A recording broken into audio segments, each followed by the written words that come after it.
नमस्कार, स्वागत है आप सभी का। मैं हूं कृतिका और देश का सबसे भरोसेमंद चैनल डीडी न्यूज पर लेकर हाजिर हूं आपका अपना पसंदीदा शो खबरों का सरपंच न्यूज पंच। और इस कार्यक्रम के जरिए हम आप तक हर रोज वो तमाम खबरें पहुंचाते हैं जिन पर रहती है हम सभी की नजर। और आज न्यूज पंच के जरिए जिन प्रमुख खबरों की करेंगे हम विस्तार से बात, जानेंगे एक एक अपडेट अपने संवाददाताओं से। सबसे पहले एक नजर उन प्रमुख खबरों पर।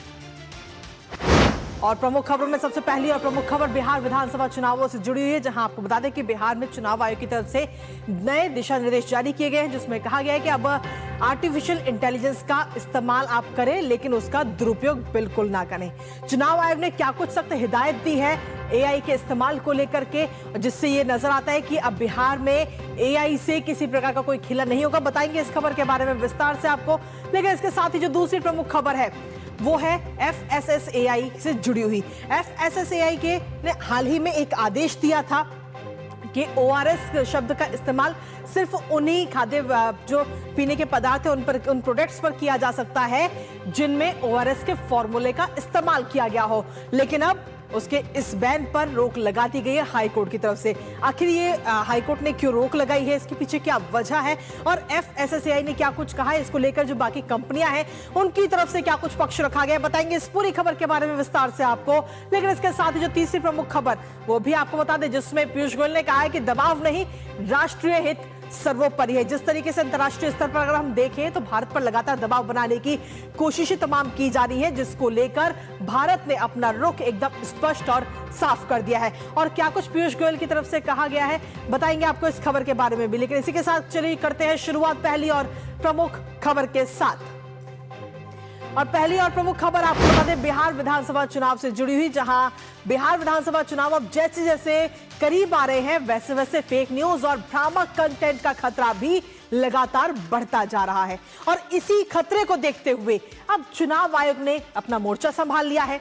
इलेक्शन कमीशन ने आर्टिफिशियल इंटेलिजेंस यानी कि AI कंटेंट को लेकर नए दिशा निर्देश जारी कर दिए हैं।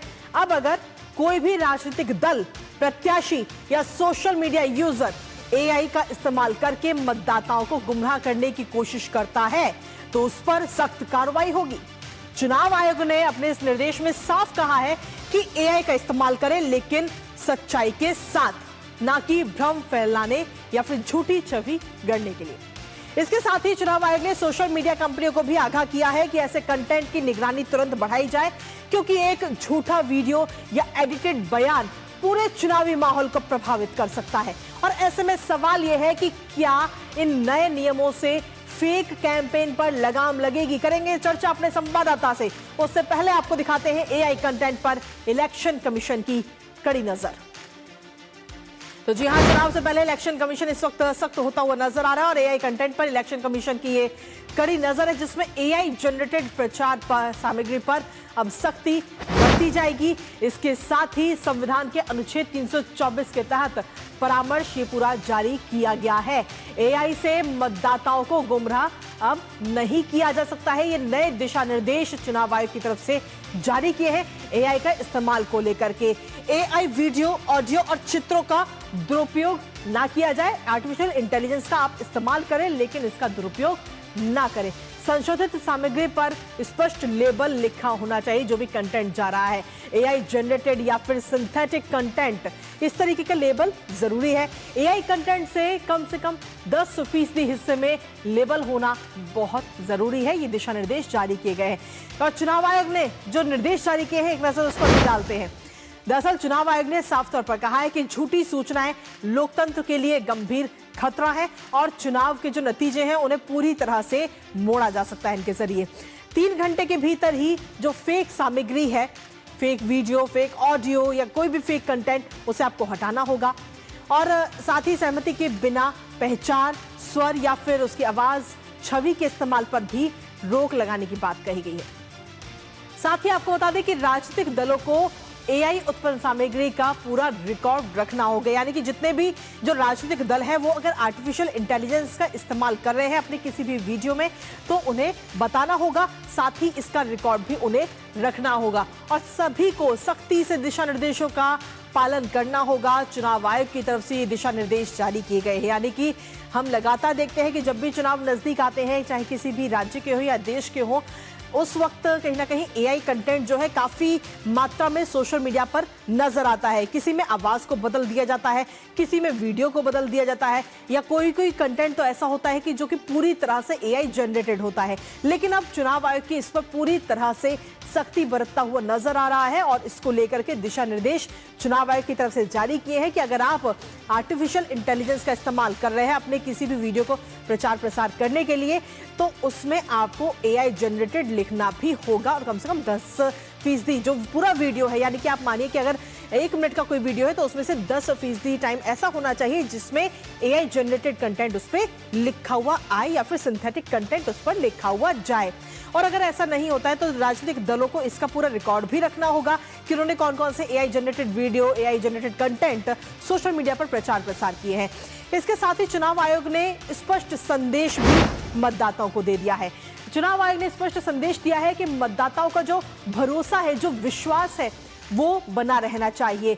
चुनाव में पारदर्शिता और निष्पक्षता हमेशा बनी रहे, निष्पक्ष रूप से चुनाव संपन्न होने चाहिए। तो ये तमाम बातें चुनाव आयोग की तरफ से कही गई है। खासतौर पर अगर हम देखें तो चुनाव आयोग ने ये दिशा निर्देश जारी कर दिए हैं एआई कंटेंट को लेकर के, क्योंकि अक्सर हमने देखा है कि जैसे ही चुनाव प्रचार प्रसार नजदीक आता है तो सोशल मीडिया पर ऐसे एआई जनरेटेड वीडियो की भरमार आ जाती है। लेकिन जब आप कोई भी वीडियो देख रहे हैं तो उस पर भरोसा करने से पहले उसके बिल्कुल तथ्य जानना भी बहुत ज्यादा जरूरी है कि वो वीडियो एआई जनरेटेड वीडियो है या नहीं है। नजर इस पर लगातार बने रहेगी, लेकिन इसी बीच रुकेंगे एक छोटे से ब्रेक के लिए। आप बने रहिए हमारे साथ।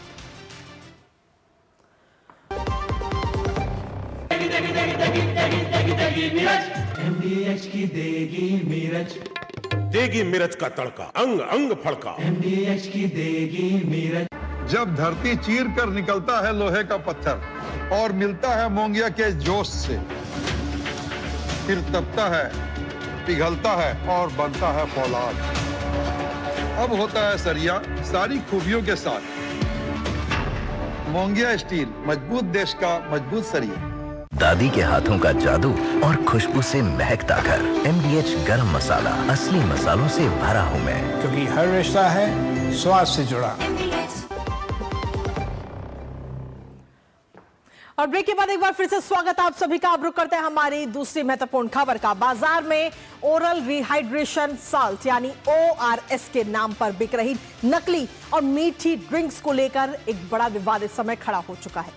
दरअसल हाल ही में FSSAI ने इस पर रोक लगाई तो कंपनियों ने दिल्ली हाईकोर्ट का दरवाजा खटखटा दिया, जिसके बाद दिल्ली हाईकोर्ट ने FSSAI के आदेश पर अंतरिम रोक लगा दी है। इसके साथ ही हाईकोर्ट ने यह भी कहा है कि FSSAI ड्रिंक्स बनाने वाली कंपनियों का पक्ष भी सुने। दरअसल हाल ही में यानी कि 14 अक्टूबर को FSSAI ने उन ड्रिंक्स पर ORS लिखने पर बैन लगाया था जिन ड्रिंक्स में ORS फॉर्मूले का इस्तेमाल नहीं किया गया था। फिलहाल GNTL कंपनी को 1 हफ्ते का समय भी दिया गया है रिप्रेजेंटेशन के लिए कि आप किस तरीके से अपना पक्ष रख रहे हो उसको आप रिप्रेजेंट कीजिए। अब ऐसे में आपके लिए ये जानना बेहद जरूरी हो जाता है कि आखिर ORS का ये विवाद क्या है और क्या है ड्रिंक पर ORS लिखने के पूरे नियम। बताएंगे आपको, साथ ही करेंगे चर्चा अपने संवाददाता से भी, लेकिन उससे पहले आपको दिखाते हैं FSSAI के आदेश पर हाईकोर्ट की अंतरिम रोक। तो जी हां, अंतरिम रोक लगाई गई है दिल्ली हाईकोर्ट की तरफ से। ORS बैन वाले आदेश पर दिल्ली हाईकोर्ट की तरफ से ये रोक लगाई गई है, जिसमें कहा गया कि FSSAI ड्रिंक्स बनाने वाली कंपनी का भी पक्ष सुना जाए। जॉनसन एंड जॉनसन की ही कंपनी है JNTL, जिसने कोर्ट का दरवाजा खटखटाया और अपना पक्ष रखा है। JNTL कंपनी अपना रिप्रेजेंटेशन FSSAI को सौंपे और जिसके लिए 1 हफ्ते का समय दिया गया, यानी कि 1 हफ्ते के अंदर वो अपना जो पूरा रिप्रेजेंटेशन है उसे रखे FSSAI के आगे। हाल ही में 14 अक्टूबर को जब FSSAI ने अचानक से ORS लिखने पर यह बैन लगाया था कि अगर कोई भी पीने की सामग्री है, जो प्रोडक्ट है, जो तरल पेय पदार्थ है, उसमें अगर ORS का जो पूरा नियम है या जो उसका पूरा फॉर्मूला है WHO के द्वारा, अगर उस फॉर्मूले का इस्तेमाल किया गया है, उस नियम का इस्तेमाल किया गया है, तो ही आप अपनी ड्रिंक पर ORS लिख सकते हैं। और अगर उसमें ORS का फॉर्मूला का इस्तेमाल नहीं हुआ है तो उस ड्रिंक को बैन कर दिया जाए, यानी कि ORS का इस्तेमाल आप उस पर नहीं कर सकते हैं। यह हाल ही में FSSAI की तरफ से कमेंट किया गया था। आखिर ORS है क्या? एक नजर उस पर डालते हैं। दरअसल ओआरएस की जब हम बात करते हैं तो इसे पानी और इलेक्ट्रोलाइट्स की कमी जब हमारे शरीर में हो जाती है तब इसे लिया जाता है। डॉक्टर्स इसकी सलाह देते हैं, जो कि हमारे शरीर के अंदर इलेक्ट्रोलाइट्स और पानी की कमी को पूरा करता है। दस्त और जो रिहाइड्रेशन हो जाता है उस वक्त ओआरएस पीने की सलाह तमाम डॉक्टर्स की तरफ से। समस्या है तो आप ओआरएस लीजिए। इसके साथ ही अगर किसी भी ओआरएस के घोल में अगर शुगर की मात्रा ज्यादा है तो वो आपके शरीर को फायदे की बजाय नुकसानदायक होगा, आपके शरीर को नुकसान पहुंचा सकता है, खासतौर पर आपको डायबिटीज का खतरा बढ़ा सकता है। और वहीं ओआरएस अगर आप पी रहे हैं तो ऐसे में आप मार्केट से वही ओआरएस का घोल लीजिए जो कि WHO के मानकों के ही हिसाब से हो, क्योंकि मार्केट में इस समय कई सारे ओआरएस के जो सैचे हैं वो ऐसे आ रहे हैं जिन पर लिखा होता है कि वो WHO के मानकों पर ही आधारित है। और इसके साथ ही किसी भी ड्रिंक पर ओआरएस लिखने के नियम क्या कहते हैं वो भी आपको बताते हैं कि अगर आप किसी भी ड्रिंक पर ओआरएस लिख रहे हैं तो उसका नियम यह है कि वो WHO से प्रमाणित ओआरएस सॉल्ट या फिर फॉर्मूले का इस्तेमाल उस ड्रिंक के अंदर, उस पाउडर के अंदर किया गया है। WHO के जो मानक हैं उसके मुताबिक ही वो ड्रिंक होना चाहिए। आखिर इसके नियम क्या है, क्या WHO के मानक है ओआरएस के लिए, वो भी आपको बताते हैं जो WHO ने डिसाइड किए हैं ओआरएस के लिए। ओआरएस के नियमों की अगर हम बात करें तो 1 लीटर पानी में 5 से 6 चम्मच चीनी और 1 चम्मच नमक की बात WHO ने अपने नियमों में कही है। और इसके साथ ही आर्टिफिशियल स्वीटनर का इस्तेमाल ओआरएस में नहीं होना चाहिए। अगर उसमें आर्टिफिशियल स्वीटनर का इस्तेमाल हो रहा है तो वो आपके शरीर को नुकसान पहुंचा सकता है, घातक हो सकता है। इसके साथ ही आप ओआरएस में किसी भी रंग का, केमिकल का इस्तेमाल नहीं करना आपको ओआरएस के लिए, जब आप कोई भी पेय पदार्थ आप ले रहे हैं। तो ऐसे में जब भी आप मार्केट से ओआरएस खरीदें अपने लिए, अपने परिवार के लिए, बच्चों के लिए, परिवार के किसी भी सदस्य के लिए, तो इस बात पर जरूर ध्यान दीजिएगा कि जो भी आप ओआरएस ले रहे हैं उस पर WHO के मानक आधारित वो ओआरएस हो, अन्यथा आपके बच्चे को और साथ ही जिस मरीज को भी आप ओआरएस का घोल दे रहे हैं उसको काफी नुकसान हो सकता है। आखिर जो नकली ओआरएस मार्केट में इस समय मौजूद है उनसे क्या कुछ नुकसान मरीजों को देखने को मिल रहा है वो आपको बता दें, क्योंकि डायबिटीज के जो मरीज हैं, शुगर के जो मरीज हैं, उनको सबसे ज्यादा खतरा है इस ओआरएस से। पेट दर्द, अपच, डिहाइड्रेशन और डायरिया जैसी जो परेशानियां हैं वो इसमें आ सकती हैं। और साथ ही बच्चों की अगर हम बात करें तो बच्चों में मोटापे का खतरा और डायबिटीज का खतरा इसके जरिए बढ़ता हुआ नजर आ रहा है। हमारे साथ हमारे सहयोगी नितेंद्र इस समय जुड़ रहे हैं और साथ ही विकास सारथी इस वक्त हमारे साथ जुड़ रहे हैं। सबसे पहले विकास सारथी आपके पास में आना चाहेंगे। कोर्ट में जो अहम सुनवाई हुई और हाई कोर्ट ने अंतरिम रोक लगा दी है कि जो मार्केट में इस समय ओआरएस के जो घोल उपलब्ध हैं जिन पर FSSAI ने बैन लगाया था उन पर फिलहाल रोक लगा दी गई है। देखिए, ये रोक को अगर आप देखें तो ये मेरिट्स पर कोर्ट ने नहीं दी है। कोर्ट को ने भी इस बात पर चिंता जताई कि जिस तरह से जो बिना WHO फॉर्मूला के ये इस तरह के पेय पदार्थ बिक रहे हैं, ये चिंता की बात है और वो WHO फॉर्मूला ही बिकना चाहिए। लेकिन कोर्ट ने सिर्फ एक बात होती है नेचुरल जस्टिस के आधार पर, क्योंकि इन कंपनियों का ये कहना है कि इनका पक्ष भी FSSAI को सुनना चाहिए, ना कि केवल जिसकी ओर से एप्लीकेशन दी गई थी उसको सुन के एक तरफा आदेश पारित कर दें। दूसरी बात कोर्ट कंपनियों की तरफ से ये थी कि उनका करोड़ों का स्टॉक, यानी करीब 180 करोड़ से ज्यादा का स्टॉक अभी इस तरह का ड्रिंक्स का है, तो उसको बेचने के लिए कम से कम अनुमति दे दी जाए। FSSAI ने कहा कि ये अपना रिप्रेजेंटेशन अगर देते हैं तो हम उस पर गौर करेंगे और उसके हिसाब से उचित कार्रवाई करेंगे। ये आश्वासन नहीं है कि इनको किसी तरह की राहत FSSAI खुद से दे देगा। ये जरूर है कि दोनों पार्टीज इस बात पर सहमत थी हाई कोर्ट में कि क्योंकि इनको रिप्रेजेंटेशन का मौका मिलना चाहिए, अपनी बात रखने का मौका मिलना चाहिए, तो उसके लिए FSSAI तैयार है। और जब तक उस रिप्रेजेंटेशन पर निर्णय नहीं हो जाता तब तक वो जो 2 आदेश हैं FSSAI के उनको फिलहाल ये लागू नहीं करेंगे। तो यहाँ पर यही सहमति बनी है दोनों पक्षों के बीच में। कोर्ट भी इस बात को लेकर के पूरी तरह कंसर्न है कि इस तरह का फॉर्मूला नहीं बिकना चाहिए, लेकिन कंपनियों को एक मौका दिया गया है अपनी बात रखने के लिए FSSAI के सामने। अब ये देखना है कि उस रिप्रेजेंटेशन पर क्या निर्णय लिया जाता है। बिल्कुल, आप इस पर अपनी नजर लगातार बनाए रखिएगा। इसके साथ ही नितेंद्र भी हमारे साथ बने हुए हैं। नितेंद्र, अगर सीधे तौर पर देखें तो नकली और असली की होड़ इस समय मार्केट में सबसे ज्यादा हमें देखने को मिलती है और ऐसे में एक जो डॉक्टर है उनकी तरफ से यह अपील दायर की गई थी कि नकली ORS जो कि WHO के मानकों के आधार पर नहीं बना है उसको बंद किया जाए। देखिए बिल्कुल हैदराबाद की डॉक्टर है डॉक्टर शिवरंजनी संतोष। वो पिछले कई वर्षों से इस पर काम कर रही थी, संघर्ष कर रही थी और एफएसएसआई में लगातार वो अपील कर रही थी और उनकी अपील को एफएसएसआई ने सुना और सही पाया और तभी एक आदेश पारित हुआ एफएसएसआई के जरिए कि जो हेल्थ ड्रिंक्स है उसमें जो कई सारी कंपनियां हैं जिसमें ओआरएस लिख देती हैं, जबकि वो जो WHO की मानक है उसको वो खरे नहीं उतरते। इससे होता क्या है कि शुगर लेवल ज्यादा होता है, बच्चों के लिए सेहत के लिए ठीक नहीं है, डायबिटीज के मरीजों के लिए ठीक नहीं है। तो इसीलिए एफएसएसआई ने ये कहा कि हर हेल्थ ड्रिंक्स पे ओआरएस लिखना ठीक नहीं है, जो WHO के मानक पे खरे उतरते उन्हीं पे लिखना है और यही सबसे बड़ी विवाद का जड़ है। और निश्चित तौर पे ये एक हेल्थ कंसर्न है और यही वजह है कि एफएसएसआई ने इसको जारी किया है। तो कुल मिलाकर के ये देखा जाए कि ये जो ओआरएस का जो हेल्थ कंसर्न है वो बहुत इंपॉर्टेंट है और मामला चूंकि अब अदालत में है तो अदालत को देखना होगा कि किस तरीके से आगे वो फैसला लेती है। बिल्कुल नितिन, लेकिन इसके साथ ही आपसे ये भी जानना चाहेंगे, खासतौर पर जो दर्शक इस समय हमें देख रहे हैं वो अगर मार्केट में जाते हैं अपने परिवार के लिए ओआरएस का घोल अगर खरीद रहे हैं तो उन्हें किन चीजों का ध्यान रखना चाहिए, क्या कुछ सावधानियां उन्हें बरतनी चाहिए? देखिए हर हेल्थ ड्रिंक्स पर अगर ओआरएस लिखा है तो उस लेने की बिल्कुल भी जरूरत नहीं। कुछ सेलेक्टेड कंपनी है जो आमतौर पर सभी को पता है, खासतौर पे जो डॉक्टर हैं या फिर जो केमिस्ट है उनको मालूम होता है कि जहाँ पे WHO के मानक है उस पे एफएसएसआई का भी मुहर लगा रहता है, उसी ओआरएस ड्रिंक को ले खरीदे। बाकी अदर हेल्थ ड्रिंक्स है उस पे अगर ओआरएस लिखा है तो बिल्कुल भी ना खरीदे। ये बहुत जरूरी है क्योंकि उसमें तय मानक से ज्यादा चीनी शुगर का लेवल होता है जो सेहत के लिए काफी नुकसानदायक। चलिए, बहुत बहुत शुक्रिया नितेंद्र तमाम जानकारी हमारे साथ साझा करने के लिए। इसके साथ ही विकास आपको भी बहुत बहुत शुक्रिया। अब अगली सुनवाई जब भी होगी आप उस पर अपनी नजर लगातार बनाए रखिएगा। फिलहाल बहुत बहुत शुक्रिया आपका।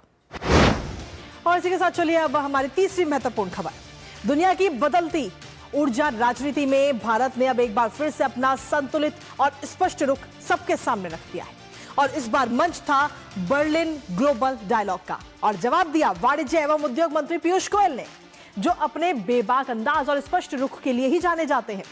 दरअसल पश्चिमी देशों की ओर से कुछ देशों की तेल कंपनियों पर लगाए गए प्रतिबंधों को लेकर भारत से भी रुख बदलने का दबाव लगातार बनाया जा रहा था, लेकिन भारत ने अब साफ कह दिया है कि दबाव नहीं, राष्ट्रीय हित सर्वोपरि है। पीयूष गोयल ने दो टूक संदेश दिया है कि भारत अपने फैसले अपने हित और ऊर्जा सुरक्षा को ध्यान में रखकर करेगा, ना कि किसी विदेश नीति या राजनीतिक दबाव में आकर। अब सबसे पहले आपको दिखाते हैं, आपको बताते हैं कि ऑयल ट्रेड पर आखिर पीयूष गोयल ने क्या कुछ कहा है, उसके बाद करेंगे चर्चा। तो ऑयल ट्रेड पर पीयूष गोयल का यह सबसे बड़ा बयान आया है। पश्चिमी देशों का भारत पर आखिर दबाव ये क्यों है, इस तरह का ये सवाल इस समय पीयूष गोयल की तरफ से उठाया गया। जर्मनी ब्रिटेन को पहले ही हालांकि राहत मिल चुकी है, तो भारत को क्यों नहीं। पीयूष गोयल का ब्रिटिश मंत्री से सीधा सवाल पीयूष गोयल ने किया है और अपने सवाल में कहा है कि जर्मनी ब्रिटेन की रोसनेफ्ट कंपनियों को छूट मिल चुकी है। रोसनेफ्ट नियंत्रण वाली भारत की तैयारा एनर्जी पर आखिर बैन क्यों लगाया गया है, ये तमाम बातें उनकी तरफ से कही गई। इसके साथ ही आपको बता दें कि उन्होंने आगे कहा कि तेल आयात राष्ट्रीय हितों पर आधारित है, तो हम भारत के जो हित होंगे उसके आधार पर हम अपना फैसला लेंगे। यूएस ट्रेड डील पर आखिर केंद्रीय मंत्री की तरफ से क्या कुछ कहा गया है वो भी आपको बता दें। उन्होंने यूएस ट्रेड डील पर सीधे तौर पर कहा कि भारत जो है जल्दबाजी में ट्रेड डील साइन बिल्कुल नहीं करेगा। दूसरे देश के मुताबिक ट्रेड पार्टनर भारत नहीं चुनेगा कि अगर किसी और देश ने ट्रेड पार्टनर चुन लिया तो भारत भी उसी मुताबिक करे, ऐसा बिल्कुल नहीं है। दबाव में किसी प्रकार का कोई समझौता भारत नहीं करता है। भारत पहले उस समझौते को पूरी तरह से जानना चाहता है, समझता है, उसके बाद में अपने फैसले लेता है। नए बाजारों की तलाश भारत इस समय कर रहा है और साथ ही रिश्तों और भरोसों पर ट्रेड डील होती है, ये बात पीयूष गोयल की तरफ से कही गई। अब आपको सुनाते हैं कि आखिर वाणिज्य एवं उद्योग मंत्री पीयूष गोयल ने और क्या कुछ कहा है। So I was reading in today's paper, Germany is asking for exemption from US sanctions on oil. Now these are UK already has sorted and probably got an exemption for procuring oil. No. From the US. This is about the Rosneft deal, sanctions, I think, and we've sorted out the issues with Germany. We managed to do that very quickly, and I think the Americans will do something very similar. So then why single out India? Well, it's a specific subsidiary in relation to Rosneft. We also have a subsidiary in India of the Rosneft. Well, come and talk to us. Trade deals are for a longer duration. Trade deals are not only about tariffs, it's not only about access of goods or services, it's also about trust, it's also about relationships. Yeah. It's a demonstration to businesses that you can work with between both countries and trust businesses to prosper, businesses to be protected, businesses to get opportunities and a fair deal in the rule of law in democracies that we all work in. So I think trade deals in a longer context have far more than just tariffs. तो भारत की तरफ से ये रुख एकदम साफ कर दिया गया है और दबाव नहीं, अब राष्ट्रहित भारत के लिए सर्वोपरि है। इसी पर ताजा अपडेट लेते हैं। हमारे साथ में हमारे सहयोगी अखिलेश सुमन जुड़ रहे हैं। अखिलेश, सीधा आपका रुख करते हैं, जहां भारत का ये बयान दरअसल अगर हम देखें तो ऐसे वक्त में सामने आया है जब कई पश्चिमी देश रूस से जुड़े तेल कारोबार पर दबाव बढ़ा रहे हैं। क्या इसे भारत की रणनीतिक दृढ़ता के रूप में देखा जा सकता है अखिलेश? देखिए, निश्चित तौर पे देखिए, भारत का जो ट्रेड डील है वो अमेरिका के साथ लगातार बातचीत चल रही है। 5 दौर की बातचीत हो चुकी है अमेरिका से, और जो मुझे सूत्रों से जानकारी है कि अधिकांश मुद्दों पे सहमति बन चुकी है। कुछ ऐसे मुद्दे हैं जिसमें कि खास करके कृषि का मुद्दा है, जिसपे कि भारत और अमेरिका के बीच में एक मतभेद है। और चूंकि भारत जो है वो कृषि प्रधान देश है और भारत की जो पूरी खेती है वो छोटे छोटे किसानों पर आधारित है, कोई बहुत ही ऑर्गेनाइज्ड और कॉर्पोरेट स्टाइल का एग्रीकल्चर नहीं है, तो इसलिए भारत इसका खास ख्याल रख रहा है। उसकी दूसरी तरफ अमेरिका को है जो कॉर्पोरेट स्टाइल की खेती है और जिससे बड़े बड़े फॉर्म्स है। तो इन सारे चीजों के बीच में सामंजस्य बनाने की कोशिश की जा रही है, और इसीलिए पीयूष गोयल ने यह कहा कि देखिए, हमारे सर पे कोई बंदूक रखकर ट्रेड डील नहीं करा सकता। ट्रेड डील अगर अमेरिका करना चाहता है तो अमेरिका के हित में, अपने हित में ट्रेड डील करना चाह रहा है।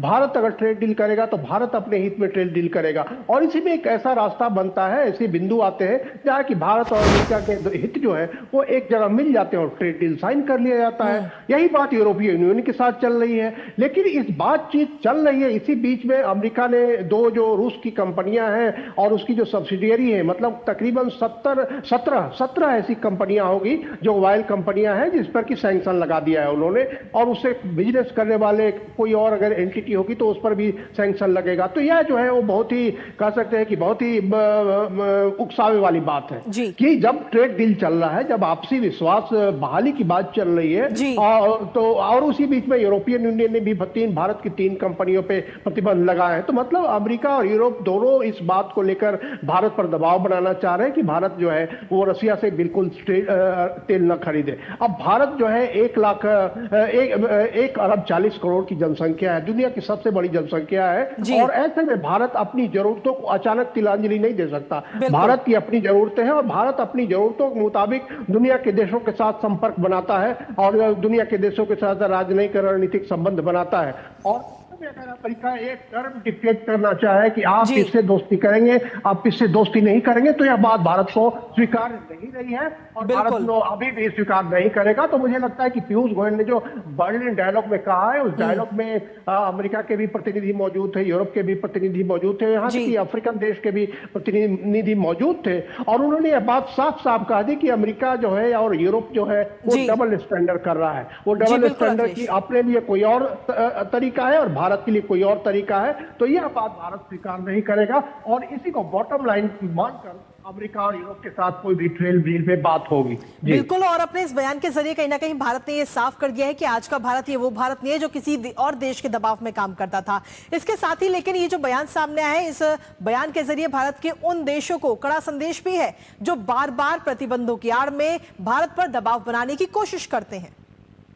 देखिए, निश्चित तौर पे भारत ने लगातार ये साफ कर दिया है कि भारत सिर्फ और सिर्फ जो यूनाइटेड नेशन के प्रतिबंध है, चाहे वो किसी एंटिटी पर हो, चाहे किसी कंपनी पे हो, चाहे किसी देश पे हो, वो सिर्फ यूनाइटेड नेशंस के प्रतिबंध को मानता है। तो यूनाइटेड नेशन का प्रतिबंध नहीं किसी के ऊपर लगा है। अब ये बात है कि आप एक देश के रूप में भारत की एक कंपनी पे प्रतिबंध लगाना चाह रहे हैं, भारत की या तो सरकारी कंपनी हो या भारत की प्राइवेट कंपनी हो, तो संबंध की आड़ में मतलब यह है कि आप भया दोहन करना चाह रहे हैं। एक तरीके से इंटरनेशनल पॉलिटिक्स में ये कोर्सन की राजनीति है जिसमें कि आप दबाव बनाना चाह रहे हैं, और कोई भी संप्रभुता संपन्न देश इस तरह के दबाव नहीं मानता, जो कि दुनिया का सबसे बड़ा लोकतंत्र है, और उसमें कई तरह के हित, कई तरह के लोगों के हित भारत में है, जिसमें कि बड़े बड़े इंडस्ट्रीज भी हैं, स्मॉल एंड मीडियम इंडस्ट्री भी है, बड़ा किसान का तबका है, रोजगार के लिए बड़े संख्या में नौजवान है। तो इन सारे हित को देखते हुए ही भारत सरकार को कोई निर्णय लेना पड़ता है, और इसीलिए दबाव की राजनीति जो अमेरिका कर रहा है वो नहीं चलेगा। और भारत के ऊपर पहले भी सैंक्शन लगे हैं। आपको याद होगा कि जब अटल बिहारी वाजपेयी के समय जब परमाणु एक टेस्ट हुआ था, उस समय भी अमेरिका ने सैंक्शन लगाए थे, और वो सैंक्शन भारत ने नहीं माना। भारत उस सैंक्शन से बाहर निकल के कोई प्रभाव नहीं पड़ा। तो इस तरह की बातों से भारत पे असर नहीं पड़ता है। भारत बहुत बड़ी इकोनॉमी है, बहुत बड़ा बाजार है, और जो सैंक्शन लगाएगा हो सकता है कि हानि उसी को हो, भारत तो उससे निपट लेगा। जी बहुत बहुत शुक्रिया अखिलेश, तमाम जानकारी हमारे साथ साझा करने के लिए। इस महत्वपूर्ण खबर से जुड़े हो तो सीधे तौर पर आज का भारत ये वो भारत नहीं है जो दबाव में आकर के अपने फैसले लेता था। आज का भारत अपना हित बखूबी जानता है और उन्हीं को आधार बनाते हुए, उनको ध्यान में रखते हुए अपने फैसले खुद लेने में पूरी तरह सक्षम है। और इसी के साथ फिलहाल न्यूज पंच मुझे और हमारी पूरी टीम को दीजिए अनुमति इस वादे के साथ कि दोपहर 2 बजे फिर होगी आपसे मुलाकात। तब तक के लिए नमस्कार।